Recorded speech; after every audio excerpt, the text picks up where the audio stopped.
away from it because we think we're adults. Yeah, we're like, oh, we can't go down a water slide anymore. We're too old.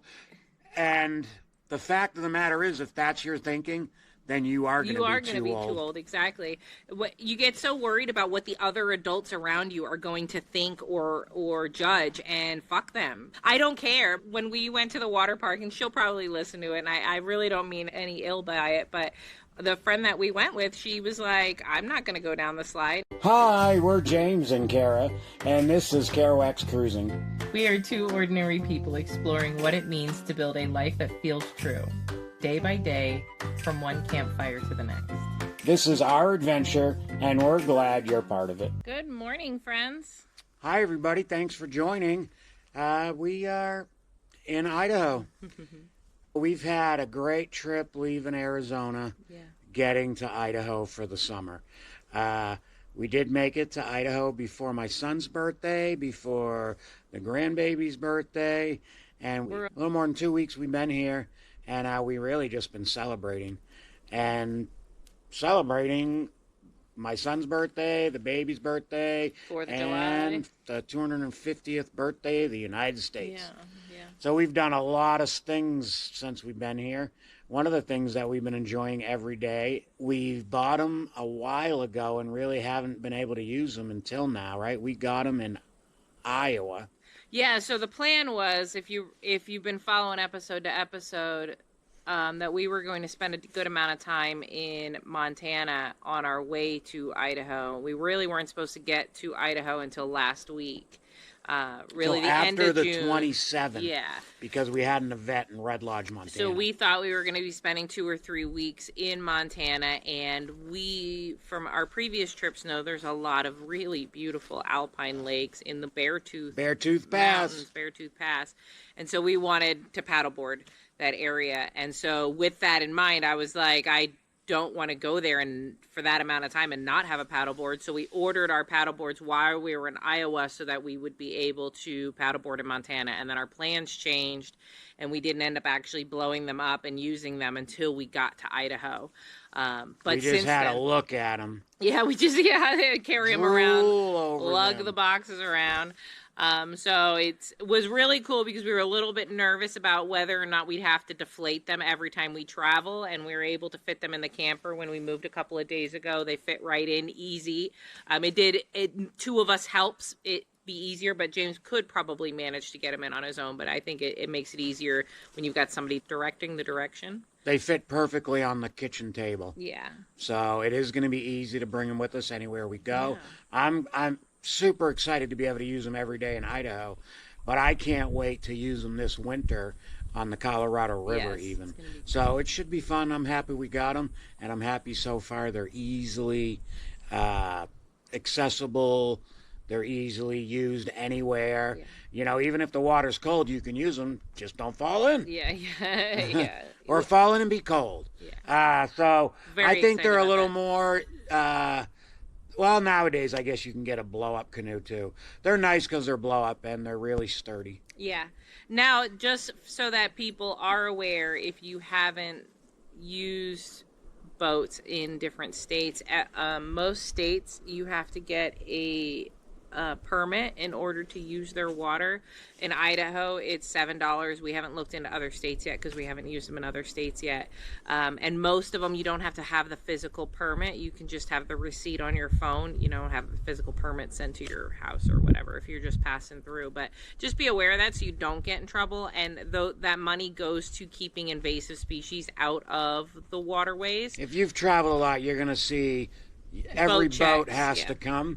It's kind of strange to me because paddleboards, technically... It's like a flotation device. In the camper, nobody's going to see them. But if they were on the back of our truck, a canoe, a kayak, blow-up paddleboards, if they see you driving, they expect you to stop so they can... They actually are their wash stations. They clean the boats. Yeah.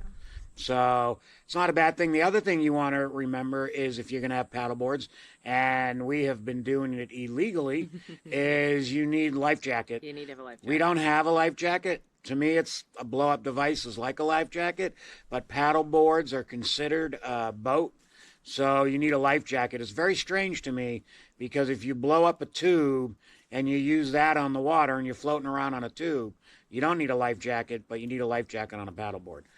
But just be aware be that aware that is the law. that it is a law, and you need a life jacket. And some states are different. Some states will require you just to have it on the paddleboard, and some states will require you to physically be wearing it. So just like everything else, you want to check the regulations for where you're playing, but just be aware of it. But that has been a big win to have paddleboarding at night's been super.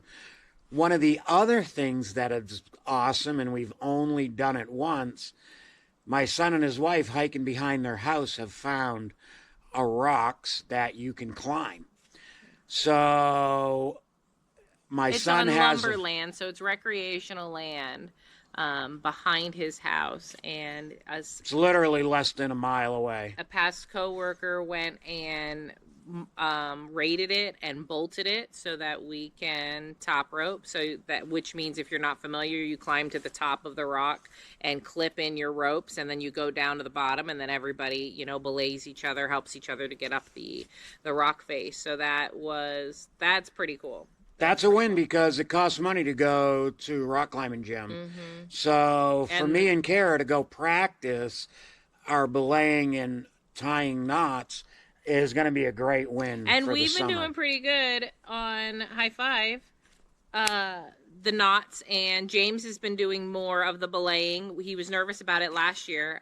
He only did it a little bit, and this year he's been doing a lot more without hesitation. So that's been, I'm not climbing anywhere near what I used to be climbing, so that's a sad face, but it's awesome to be getting out there and getting the practice on the basics, I guess. So when we go out there ourselves, which I want to do, even if the family don't come with us, me and Kara will get some photos and some videos, show you guys what we're talking about. Yeah. But we spent one day out there already clearing it because there's a lot of brush at the bottom of it where the belaya stands.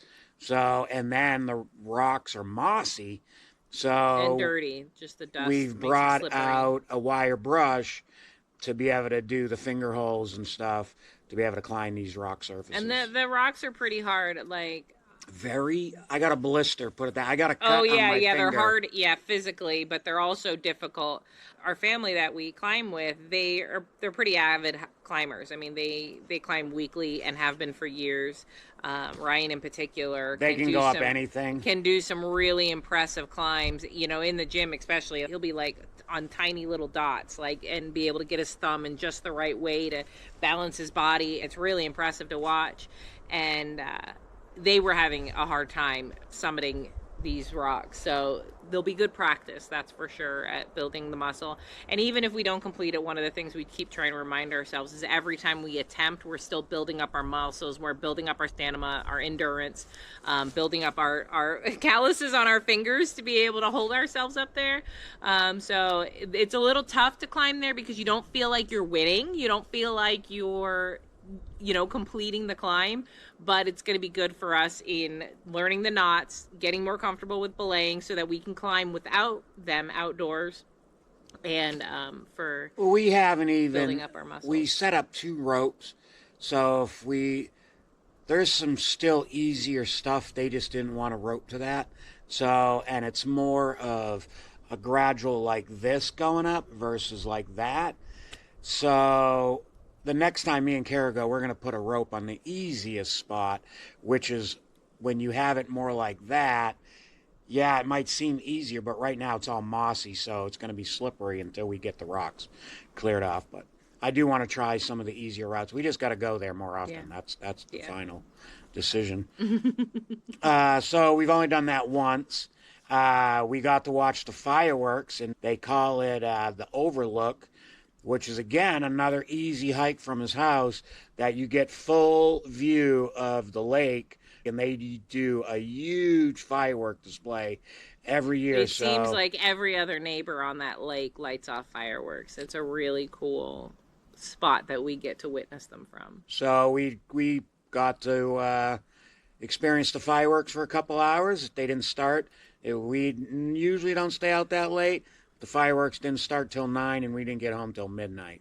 So it was a late night for us, but really I think good that's time. 4th of July. I mean, that's the nature of it. Yeah, and the baby got to see the fireworks. Yeah. He was only interested for a little while, then he was over it. He would It was rather. past his bedtime. It was adorable because he was yelling at them, "Mama, Dada!" Like, he was so mad. He wanted to go to bed. He's like so ready to have his bubba and snuggle up in bed. It was precious. He's really. the only kid I know that at nap time and at bedtime, if you ask him, "Do you want to take a nap?" he says, "Yep," He's ready. and he goes down pretty easily. Sometimes he fights it. Other times It's like every 2-year-old in the world. You roll the dice if they're gonna be on board. Yeah. So we've been doing a lot of stuff. It's only been a couple weeks. Yeah. Hopefully we bring you some great footage of hikes that we done. I did a couple good hikes with the dogs, right where we were camping, and then we did another one yesterday. Yeah, we've been with the posting dogs. videos and pictures of that stuff on social media. So it's been a good time. We have not been to our favorite spot, Lightning Creek. Yeah. So we heard it got washed out over the winter. So we're going to drive down there and check that out. Pacific Northwest had some major flooding earlier in the winter. If you remember from the news, there was some big flooding in Montana, Oregon, and Washington, I think. I don't think any of the flooding in Idaho made news because it wasn't like mass populations that were affected. There were homes that were flooded out, but it wasn't like entire cities or anything crazy. But the spot that we love to go to, we're told, totally flooded out. So it'll be interesting to go see if we can bring the what camera that in looks there. like. Yeah. So We're gonna scope it out just for a day on the water, more than likely at first, and then we'll just drive out there with the dogs just for something to do for a day. Yeah. We have a great camp spot right now. This is our favorite spot to camp outside of Lightning Creek, and it's mostly because the favorite it's spot closest to the kids. Yeah. This is in, I don't even know how to say it, Kaniksu. Kaniksu National Forest. And it's a great spot. We have shade, and we have solar, and we have Starlink, so everything here is really good, and it's a flat spot. It's got a nice fire pit. And we're pretty Carol will secluded. probably take a picture, I'm sure, and post it. I've posted a picture already on social media. We'll probably do a picture as the cover art, but yeah, it's nice and secluded. It's kind of a rough road to get down here, which is like the downside of it. And the upside of it. And that's just going to say, it keeps people away. It keeps people out of here, out of the region. There is somebody who's camped actually so it's like a main road into the national forest, and then there's this little branch road. Main road meaning dirt, main road. Yeah, the main access road. And then there's a branch road that we're on, and we're right at the end of the branch road, and there's somebody who's about halfway down it camping that came in last night. We were a little bummed because we actually walked the dogs down that branch road, and then you cross the main access road, and the road keeps on going. It's really, nobody's driven it in a long time, so we just know that the road's there from our previous years of being here. You really can't see it anymore. Because it's grown in so much. But we took them on that walk yesterday, 3 miles, nice and flat, so it's easy for me to do post-car accident. But I don't think today we're going to take them because it just, I don't know, we could leash them as we walk past that camper, of course, it's doable. But it like, I don't know, it's silly. Won't. It's national forest, so it's all public lands, but we're like, they're impeding in our space, it's silly. So, some other stuff that at least I've been doing. I'm doing doing a big job in my son's vehicle, which I haven't done a big job like this in a while, but it's a Toyota Sequoia, and I'm replacing the water pump, timing belt, crankshaft position sensor, camshaft position sensor, spark plugs, and coil packs. So, pretty big job. I'm happy to do it, happy to have the challenge to do it. And then we got his dirt bikes running, so we're supposed to go dirt bike racing. If we do that, I'll probably try to bring the GoPro. Oh, yeah, you might do that and do a chest video or something. Yeah. Riding dirt bikes. So I'm excited to be here for the summer. Yeah. We got so much going on. So we have up and coming just in what we know. So Ryan may want to do a trip to the Sawtooth Mountains. Sawtooth Pass, Sawtooth Mountains, whatever it is. Yeah. For by Ketchum, scouting, Idaho. Yeah, for scouting for hunting in the fall. Meantime, while they might be doing that, it's still on the fence. They're waiting to see if he gets the hunting permit for that area. But meantime, I'm celebrating my 40th birthday this year, and so some of my girlfriends and I are getting together in Dallas, which will be fun. One of our girlfriends lives in Dallas, so we're going to go meet her there and have a little girls' weekend. So that's 2 trips this year James and I are taking separate, which is, doesn't very rarely happens. He went to New Hampshire, not for fun, but went to New Hampshire earlier in the summer, and I'll be heading to Dallas, so that'll be fun, and we'll be doing our own separate things for a week there, and then after that, it is actually my birthday, and then we will be heading off to Red Lodge. Working the car show again this year in Red Lodge, and visiting our friends there. And then after that, I think when we come back to Idaho, we're going to be gearing up for baby number 2 to arrive. Everything is healthy and well, and everybody's optimistic that everything's going to go well, and he's due in the middle of August, so we're going to be gearing up for that. But otherwise, it's been great family time. The in-laws, the other parents, are also here, so we've been doing lots of cookouts and barbecues and playing with the baby. He got so many fun toys for his birthday that it's like as fun for us to play with him as it is for him to play with them. So that's been a lot of fun. One of the coolest presents he's got, and I think he was even a little, for a 2-year-old, pulled back by because he didn't really know. So since he's been born, we've been reading these books to him. The Little Blue Truck. Little Blue Truck. And there's a series of books. And everything. They're any holiday, they're really sweet books. Yeah, but he loves them. So he absolutely will give you that book every day and let you read the same thing.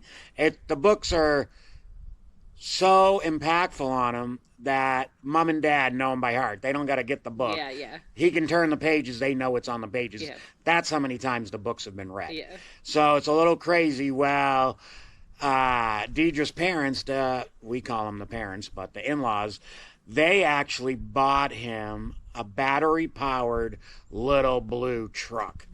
And when he seen it, he still doesn't know what to think, but he's driving around a Little Blue Truck. He loves it, and we had gotten him at the Wall drugstore a little camouflage rubber ducky. He loves ducks. Camo is the family's uniform, so he loves his duck. Immediately loved the duck. He's been carrying it around with him. The other day, James asked him where it was. He had to go into the house and get it. It was with his stuffies. So loves his little rubber ducky. And when he was taking it around in the Little Blue Truck, so the Little Blue Truck in the book has his best friend Toad, and Toad goes with him on all of his adventures. Marcus has his best friend, the camouflage ducky, and he made sure it stayed in the front seat. This truck is cool as heck. It's all-wheel drive. There's motors for each wheel. So Ryan was taking it off-road, up into the grasses and little rocks and hills and stuff. And so things got bumpy. Marcus is loving it and whatever. But the duck would fall off the seat, and every time it fell off the seat, he would freak out because he needed to get his duck back on the seat. It was so cute. He making sure it stayed safe in the seat. It was really precious, frankly. It was adorable. Awesome to watch.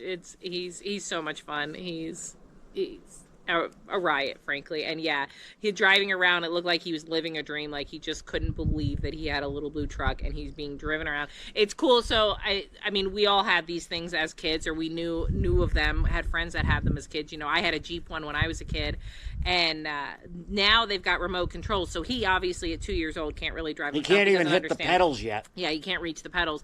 But mom and dad can hold the remote control and drive him around. So it's as much fun for the adults as it is for him. It's pretty fun. He's loving it. He's getting to ride around, and they get to interact with him doing it. So it's a lot of fun. It's been a blast, really. We had a water balloon fight. Let me tell you. So we had a water balloon fight for his birthday, something for the adults to have fun with. And he doesn't know what's going on. He's laughing and whatever, but he, can't really chuck a water balloon and make it pop. But the adults, we went all in, and I tell you what, I laughed so hard. It probably lasted 15 minutes, right?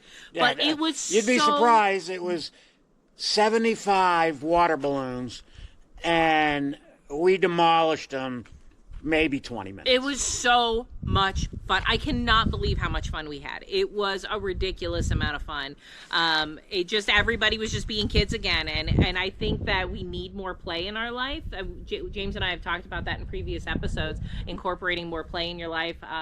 And I think that that's something that we forget how to do or miss out on the opportunities to take advantage of. We think it's silly to do the kid things. When we were in Iowa, we went to a town pool and they had water slides park. Like a water park. And James and I rode every slide. We had so much fun. And, the other adults think it's silly or that it's childish to do, but I don't know. I think that when you grow out of fun, you're growing old at that point. I will tell you something, and we've in the last 3 years or whatever have read a lot of books. And almost every book, and the first one I read that was in there blatantly was Aubrey Marcus's book, Own the Day. Yeah. And he says he has like an obstacle course in the back of his house, so he can go back there and literally play and do the things that kids do, slides and whatever it is that you grew up doing. So any chance I get, I try to do that because it does make you feel young. It makes you feel good. So I've been practicing that since I've read that book. And I've read many books, and they all say the same thing. Yeah, incorporate more fun in your life. I think that, again... We get away from it because we think we're adults. Yeah, we're like, we can't go down a water slide anymore. We're too old. And the fact of the matter is, if that's your thinking... then you are going to be too old. Exactly. You get so worried about what the other adults around you are going to think or judge, and fuck them. I don't care. When we went to the water park, and she'll probably listen to it, and I really don't mean any ill by it, but the friend that we went with, she was like, I'm not going to go down the slide. And even still, we talked about going on our girls' trip to a water park potentially, and I get it. She's having an adult trip. She doesn't want to go play with kids, so I get that side of it.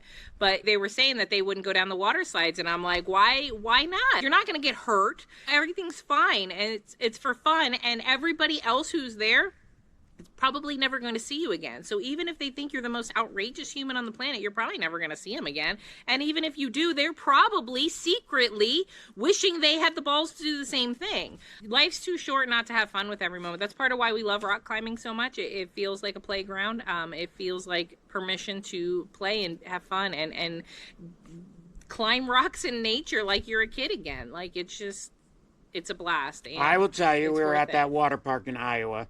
And I waited in line to go on this obstacle course thing. And the lady attendant that was doing it, she was a kid, probably 17 or 18. Maybe you got to be 18 because she's a lifeguard. And she's like, well, just so you know, most adults can't do it. It's really just for kids. And I was like, well, can I do it? She's like, yeah, you can try if you want, but probably not going to make it by. I had a great time trying to make it by. And I might have made it by the skin of my teeth, but I made it. Yeah, the thing that was difficult about it was a cool setup. But it was short, like it's obviously made for I was people. Up like on there because it's a ladder rope. Yeah. And you're walking across floating devices. Yeah, it's a ladder rope, and you're walking by a thing. So it was really set up for probably 10-year-olds or whatever. So it was short. So most of the time, my legs were in the air. You kind of did it by your knees, too, didn't you? Yeah. Well, I had my feet up, but I really did it just... by hand. By hand. Yeah. Going across like the monkey bars. Yeah. Basically. But...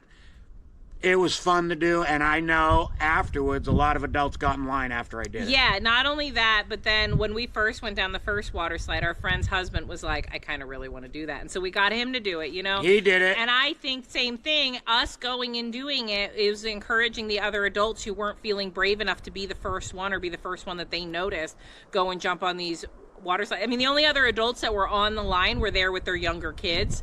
But why can't we have fun? Like, I just don't understand. Like, a giant water slide is fun. I don't care how old you are. Like, it's still fun. I don't understand why we can't go and do these things and why we've all got it set up that's immature to do. And I can't even be out in the sun, and I went on the high dive, and we did everything. Yeah, it was a blast. We had so much fun. It was fun. I want to encourage that. Like, if I can leave you guys with anything, that's the best thing I can encourage is to go have fun. And I think when you have kids, I think they push you to play more than you would if you didn't. I would say that they do. Because when we're with Marcus, I play a lot more. Even just, he's 2 years old, the little bit of imagination that he is able to express at this point, you get right in there with him and do that with him. And so I think when you have kids, that naturally pulls that out of you. But I still think that there's like a borderline where we're just like, we send the kids to go have the fun and we supervise from the sidelines instead of getting in there and doing it with them. And I think we need more of that. I think people need to have more. We live too stressful of lives not to be having more fun. It's, so, not so alcohol because the sun's going to start hitting me, so we're going to have to get out of the sun. But one of the things we've been learning new stuff, and we want to bring it to you, but we don't know how to organize it, so you're going to have to bear with us. But we're definitely going to bring you our 3 years of teachings, and the last 6 months we've been learning stuff, and I think we're going to try to bring it to you in some kind of format kind of do a little bit sense. of a series while we got kind of our feet down here in Idaho. We'll break it up obviously with travel stuff in between, because like we just mentioned, we do have some other stuff going on, but bring you a little bit of a series of some of the stuff that's really impactful. But yeah, been impactful for us, and it's the mindset shifts that really fuel everything that we do. We've talked about it in the past. Everybody's got their excuses of why they can't live the life that they want to live, and they seem real and like genuine obstacles, but it is your mindset. And so shifting that mindset and starting to get the science around it, because this is all science backed. We didn't just jump off the deep end. We learned the science, and we were like, why is this not being taught in school?